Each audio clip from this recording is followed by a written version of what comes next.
নমস্কার, নন্দিনীর সাতকাহনের আরও একটি নতুন এনার্জেটিক ব্লগে আপনাদের সবাইকে স্বাগত জানাই। আশা করি যে যেখান থেকে আমার ভিডিওটি দেখছেন সবাই সুস্থ এবং ভালো আছেন। প্রতিদিন একটা হেলদি ড্রিঙ্কস দিয়ে দিনটা স্টার্ট করার চেষ্টা করি। ওভারনাইট জিরে, জোয়ান আর মৌরি দিয়ে একটা ডিটক্স ওয়াটার ভিজিয়ে রাখি। সকালে 2 থেকে 3 মিনিট ফুটিয়ে একটু ঠান্ডা করে নিই, তারপর ছেঁকে উষ্ণ গরম গরম খেয়ে নিই। প্রতিদিন খাওয়া হয়ে ওঠে না, ওই মাঝে মাঝে রাতে টায়ার্ড হয়ে আর ভেজানো হয় না। সপ্তাহে 4 থেকে 5 দিন অবশ্যই খাই। আসলে এতে হজম শক্তি বেশ ভালো হয়। আর বর্তমানে একটা হেলদি লাইফস্টাইলের জন্য ডিটক্স ওয়াটার, চিয়া সিড ভেজানো জল এগুলো খুব ভালো। সাথে রাতে ভিজিয়ে রাখা আমন্ডগুলো খোসা ছাড়িয়ে নিলাম। রেগুলার সংসারের কাজগুলো তাড়াতাড়ি এবং সুন্দরভাবে করার জন্য যেমন বিভিন্ন টিপস ফলো করে চলি, সেরকম সারাদিন অ্যাক্টিভ থাকার জন্য ছোটোখাটো টিপস ফলো করা যেতে পারে। সকালে প্রথম খাবারটা হেলদিভাবে শুরু করলে সারাদিন অনেকটা নিশ্চিন্তে থাকা যায়। সেটা হতে পারে 1 মুঠো কাঁচা ছোলা, কাঁচা বাদাম, যার যেরকম সামর্থ্য তা দিয়ে শুরু করা ভালো। যাই হোক, এবার শুরু হলো ননস্টপ কাজ করা। কোথায় কি অপরিষ্কার জামা কাপড় আছে সেগুলো আগে সকাল সকাল কেচে নিলে অনেকটা নিশ্চিন্ত হওয়া যায়। অন্যান্য কাজ দেখবেন আগে পরে করলেও খুব একটা অসুবিধা হয় না, কিন্তু এই জামা কাপড় কাচা ধোয়া আর সবশেষে শুকানোর টেনশনটা প্রত্যেক গৃহিণীর থাকে। এই তো আজকে ঘুম থেকে উঠেছি ওই ভোর 5:30টার সময়। এদিকে সকালে আমার একবার স্নান করে পুজো দেওয়া হয়ে গেছে, একটা ঘরের বিছানাও গোছানো কমপ্লিট। এখন জামা কাপড়গুলো কেচে মেলে দেব, তারপর মেয়ের টিফিনটা আগে করে অন্যান্য কাজ শুরু করব। আমার যেমন মনে হয় ঘর বাড়ি গুছিয়ে রাখতে যে টিপস ফলো করলে অনেকটা হালকা লাগে, সেটা হলো জামা কাপড় সবসময় প্রপারভাবে গুছিয়ে রাখা। আজকাল আর কারোরই জামা কাপড়ের অভাব নেই। আমাদের ছোটবেলায় বা তারও আগে বছরে পুজো, পয়লা বৈশাখ আর 2-1 সময় জামা কাপড় কেনা হতো, তাই সেই জামা কাপড়গুলোর যত্নই ছিল আলাদা।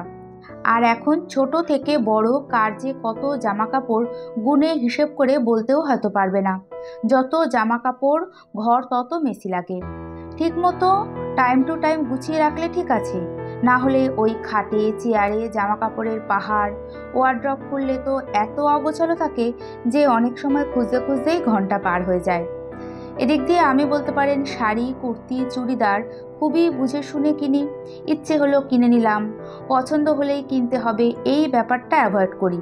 জামা কাপড় ঠিকমতো কাচা ধোয়া গোছানো আর রেগুলার একটা টাওয়াল হলেও সেটা ভাঁজ করে রাখা থাকলে আশা করি প্রত্যেকের ঘর গোছানো থাকবে আর টাইমও সেভ হবে।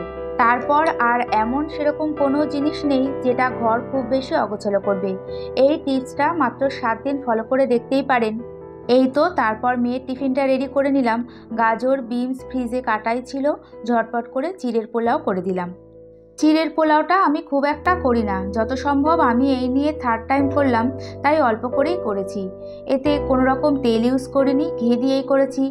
গাজর, বিনস, কিশমিশ, কাজু দিয়ে ভীষণই হেলদিভাবে টিফিনটা করেছি। আর অবশ্যই কারি পাতা দিয়েছিলাম, এতে ঘিয়ের পরিমাণ একটু বেশি, তাছাড়া খুব হেলদিভাবেই তৈরি করা হয়েছে। এই তো টিফিন বক্সে টিফিনটা রেডি করে নিচে একটু ফ্ল্যাটের সামনে বাজারে যাব কাঁঠালি কলা আনতে। দেখি এত সকালে বাজার বসেছে নাকি। সংসারের সমস্ত দিক খেয়াল রাখতে গিয়ে এমন কত কী যে আছে আমরা মাঝে মাঝে ভুলে যাই। যেমন সকালে ব্রেকফাস্টে আমাদের একটা কাঁঠালি কলা লাগবেই, শেষ হয়ে গেছে মনে নেই, তাই এখন যাচ্ছি। সামনেই বাজার আছে বলে খুব একটা অসুবিধে হয় না। আর দেখবেন রান্নাঘরে যে কত হাজারো জিনিসের প্রয়োজন হয় আর আমরা ভুলে যাই, বলাটাই স্বাভাবিক। তাই রিসেন্টলি যখনই যেটা মনে হয় আনতে হবে ছোট্ট একটা ডায়েরিতে নোট ডাউন করে রাখছি। আর জানেন তো, অনেক দিন ধরে করছি তো দেখছি বেশ সুবিধা হচ্ছে। একটা মধ্যবিত্ত ফ্যামিলির গৃহিণীদের মাথায় সংসারের কাজ থেকে শুরু করে অন্যান্য যে কত কাজের প্রেশার থাকে একমাত্র গৃহিণীরাই বুঝবে। শুধুমাত্র যে কাজের প্রেশার সেটা না, নানা রকম চিন্তাভাবনা অল টাইম মাথার মধ্যে ঘুরতেই থাকে। তার মধ্যে দিনের অর্ধেক সময় কেটে যায় রান্নাঘরে। তাই নিজেকে একটু স্ট্রেস ফ্রি রাখতে, কাজের প্রেশার কম রাখতে বেশ কিছুদিন ধরে সাপ্তাহিক একটা মিল প্ল্যান করে চলেছি। সত্যি অনেকটা টাইম সেভ হয়, খুব বেশি না, যতটা করা সম্ভব ততটাই। এখন এই তো সকাল 8:10 বাজে আর সোনা বেরিয়ে গেল। ও বেরিয়ে যাওয়ার পর ওর ঘরটা ঝটপট করে গুছিয়ে নিলাম। একটা কথা আছে না, যখনের কাজ তখন করে নেওয়াই ভালো, মানে সময়ের কাজ সময় করে নেওয়াই ভালো। এই কথাটা আমরা যত মেনে চলতে পারবো, রেগুলার লাইফস্টাইল আমাদের ততটা ইজি হয়ে যাবে, টাইম সেভ হবে। যাদের লাইফস্টাইল ভীষণই পিসফুল, জীবনে কোনো স্ট্রাগল করতে হয়নি, তাদের কথাটা একটু সরিয়ে রেখে আমাদের মতো অতি সাধারণ মধ্যবিত্ত ফ্যামিলির প্রত্যেকেরই কম বেশি স্ট্রাগল থাকে। আর আমাদের মানে গৃহিণীদের অনেক বছর সংসার করার পর কেন জানি না সবার একটা কমন প্রবলেম শোনা যায় যে আগে তো এমন ছিলাম না, সহ্য শক্তি কত বেশি ছিল। অ্যাকচুয়ালি বয়সের সাথে সাথে সহ্য শক্তি, ধৈর্য শক্তি সবই কমতে থাকে। তাই কারো ওপর অকারণ দোষ না দিয়ে সময় হিসেব করে চলাটাই ভালো। তবে ওই যে আমরা ভাবি থাক একটু পরে করব, কোনো অসুবিধে তো নেই, পরে সেই কাজটা করতে গেলেই অনেকটা বেশি সময় লাগে আর সেই কাজের ওপরই আমাদের বিরক্তি হয়ে দাঁড়ায়। তাই সময়ের কাজ সময় করে নেওয়াটা ভীষণ জরুরি। এই টিপসটাও সময় বাঁচাতে ভীষণ হেল্প করে। প্রতিদিন কত ডাস্টিং করি, ঘর পরিষ্কার করি নিজেকে এবং ঘরবাড়িকে পরিপাটি রাখতে, তার মধ্যেও কত কিছু যে চোখের আড়াল হয়ে যায় বুঝতেই পারি না। আদার্স লোকজনও দেখে ভাবে যে কত গোছানো। এই যে দেখুন চেয়ারের এই গ্যাপগুলোতে কতটা ধুলো জমেছে, এগুলো তো রোজ পরিষ্কার করা হয় না। তারপর যখনই ভাবি আজ করব কাল করব, করতে করতে আরও দেরি হয়ে যায়। 6টা একই রকমের চেয়ার পরিষ্কার করতে খুব বেশি সময় লাগেনি, তবে ওই যে মনে থাকে না, তাই গতকাল প্ল্যান করেই রেখেছিলাম। রান্নাঘরের এই ডাস্টার কাপড়গুলো রোজ দিন রান্নার পর একটু ডিটারজেন্ট দিয়ে ভালো করে পরিষ্কার করে ধুয়ে নিই। এতে সব একেবারে গরম জল বা ডিটারজেন্টে ভেজানো বা পরিষ্কার করার ঝামেলা থাকে না। তবে ওই যে বর্ষাকালে সেইভাবে কড়া রোদে আর শুকাতে পারি না। 7 থেকে 10 দিন পর পর এই যে এরকম বর্ষাকালে একটু গরম জলে ডিটারজেন্ট দিয়ে পরিষ্কার করে নিই ভালো করে, আর শুকানোর পর ইউজ করতে ভীষণ ভালো লাগে। রান্নার পর সবশেষে আর ইচ্ছে করে না, তাই যতটা পারি রান্নার আগেই কাজগুলো কমপ্লিট করে নিই। এগুলো ধুতে ধুতে মনে পড়লো হামিদা খাতুন কয়েকদিনের আগের ভিডিওতে কমেন্টস করেছিল, দিদি যেটা দিয়ে গ্যাস মুছছো ওটা কি আর রিভিউ কেমন। তো হামিদা, এগুলোকে স্পঞ্জ ওয়াইপ বলে। এর রিভিউ 100-এ 100 দেওয়া যেতেই পারে। একবার এগুলো দিয়ে কাউন্টার টপ, গ্যাস ওভেন পরিষ্কার করা শুরু করলে আর কোনো কিছু ইউজ করতে ভালো লাগবে না। এদিকে এই যে আমি যে কাজটা করছি, জানি না আপনারা কজন এটা করেন, সব সময় যে পলা বাঁধানোটা বা নোয়াটা পরি সেটা পরিষ্কার করে নিচ্ছি। সারাদিন এত জলের কাজ করতে হয় যে শাখা হোক বা পলা বা নোয়া, এগুলোর সাইডে যে পরিমাণে সাবান জলের দাগ মানে সাদা দাগ হয়ে যায়, দেখতে খুব বাজে লাগে। অন্যের দেখার কথা নয় বাদই দিলাম, নিজেরই দেখতে ভালো লাগে না। এই তো খুব বেশি সময় লাগে না পরিষ্কার করতে, একটু উষ্ণ গরম জলে ডিটারজেন্ট দিয়ে ভিজিয়ে রেখেছিলাম, তারপর ব্রাশ দিয়ে পরিষ্কার করে নিচ্ছি। আর আমাদের বাঙালিদের একটা কনসেপ্ট আছে যে বিয়ের পরে খালি হাতে থাকতে নেই, তাই শাখা বাঁধানোটা পরে নিয়েছি, আবার খুলে রেখে ওই পলা বাঁধানোটাই পরে নেব। এই তো এদিকে মাছের ঝোলটা এখন রান্না করে নিচ্ছি। সমস্ত ঘর ঝাড়মুছ করা হয়ে গেছে, ঘর বাড়ি পুরো গোছানো পরিষ্কার পরিচ্ছন্ন। ভেবেছিলাম রান্নাটা করে নিয়ে রান্নাঘরের বেশ কিছু জিনিস পরিষ্কার করব। রান্নার আগেই দেখি যে মেয়ে কলেজ থেকে চলে এসেছে, আবার কলেজে যেতে হবে কল্যাণীতে। আর এত বৃষ্টির মধ্যেও যা গরম, এদিকে ওর শরীরটাও খুব একটা ভালো ছিল না, আর এখন ওর ট্রেনে করে যেতে ইচ্ছা করছে না, কিন্তু যেতে হবেই। অগত্যা আমি আছি। মাছ ভাজতে ভাজতেই এই তো রেডি হয়ে নিয়েছি। রুই মাছের ঝোল করব আলু দিয়ে, আর ঘরে কয়েকটা ভেন্ডি আছে, ঝোল ফুটে উঠলে ভেন্ডি কটা দিয়ে দেবো। আর রান্নাটা না করে গেলেও ওই দুপুরে এসে ইচ্ছে করবে না করতে, ঘরে কেউ নেই যে রান্নাটা করে দেবে। দুপুরে এসে খিদের টাইমে রান্না করে খাওয়াটা একদমই ভালো লাগে না। ভাত আগেই হয়ে গেছে, যাই হোক ঝটপট করে মাছের ঝোলটা করে কড়াইতেই ঢাকা দিয়ে বেরিয়ে পড়লাম। সকাল থেকে সময় নষ্ট না করে একটার পর একটা কাজ করে নিয়েছি। স্নান, পুজো, ঘর ঝাড়মুছ সব কিছুই কমপ্লিট। শুধু এসেই কড়াইটা মাজবো আর কাউন্টার টপটা পরিষ্কার করে নেব। ফিরে এসে অন্যান্য কাজগুলো করার টেনশন করতে হবে না। যাই হোক, আমার যেহেতু কোনো রকম হেল্পিং হ্যান্ড নেই, তাই সব কিছু আমাকেই করতে হবে বলে যত ভোরে পারি উঠে সংসারের সমস্ত কাজগুলো করে নিই।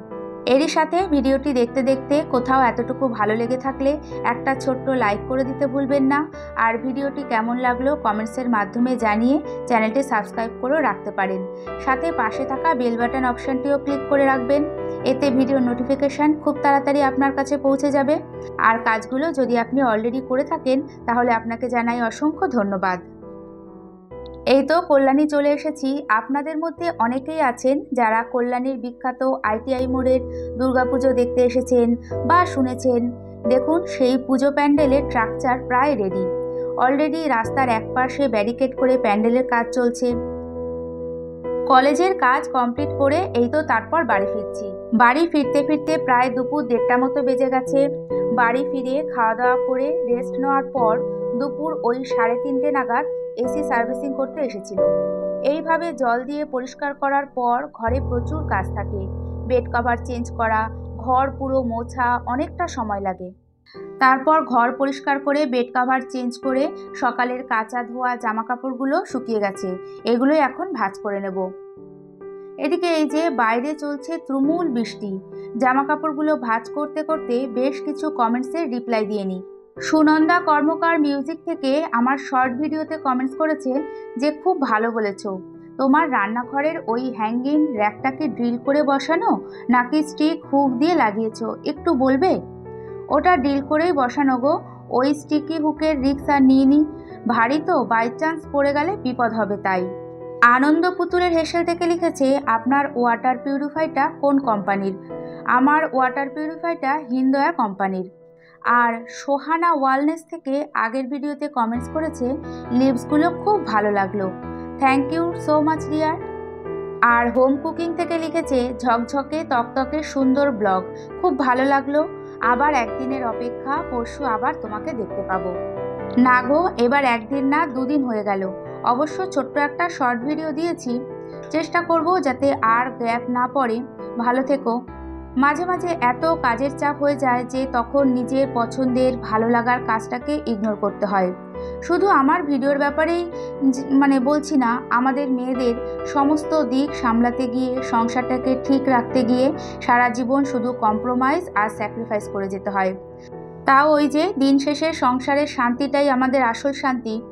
আর সারফান ব্লগ থেকে লিখেছে তোমার পরিবারে নতুন সদস্য হলাম দিদিভাই, আশা করি পরিবারের পাশে থাকবে, সাহস পাবো আর সব কিছু ভালো হবে। সাহস তো তোমার অবশ্যই আছে, একটা চ্যানেল ওপেন করা সাহস আর ধৈর্য ছাড়া কখনোই হয় না, সাথে প্রচুর প্রচুর পরিশ্রম করতে হয়।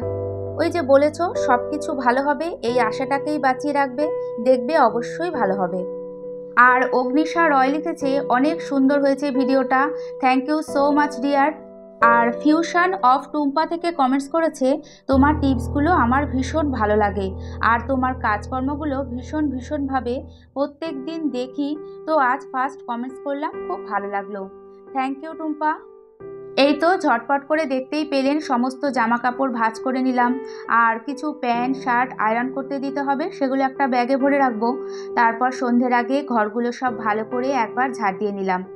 একটা ঘর তো পুরো মুছেই নিয়েছি আগে, রাতে আর ঘর ঝাড়মোছ করতে হবে না। এরই সাথে আবারও দেখা হবে এই আশা নিয়ে আজকে ভিডিওটি এখানেই শেষ করছি। আর এতক্ষণ আমার সাথে থাকার জন্য সবাইকে জানাই অনেক ধন্যবাদ।